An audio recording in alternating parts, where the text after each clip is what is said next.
මම පෞද්ගලිකව ආසයි පැතුම් බැට් කරනවා බලමින් මම ප්‍රැක්ටිස් වලත් මැච් එක ගහද්දිත් පැතුම්ගේ බැටිං බලන්න ආසයි. මම හිතන්නේ ඒක මට කියන්න වචන නැහැ ඇත්තට මොකද මම එච්චර සතුටුයි. මෙන්න චරිත් අසලංක මේ සහෝදර ප්‍රීතිකරුවා උස්සවනවා. ඉහළින් පහළින් කරනවා ඩීප් විකට් කලාපේ.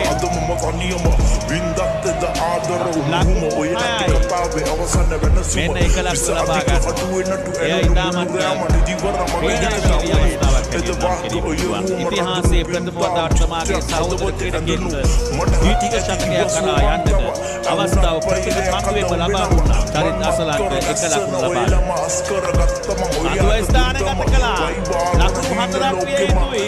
ලකුණු 4 අත් කර ගන්නවා දයාබර ක්‍රීඩාලෝලී අසන්නනේ නරඹන්නනේ ඉතිහාසයේ ප්‍රථම වතාවට ශ්‍රී ලංකා පිටිකරුවෙකු එක් දින තරගයකදී ලබා ගන්නා ප්‍රථම ද්විතීක ශතකය වාර්තා කර ගන්නවා.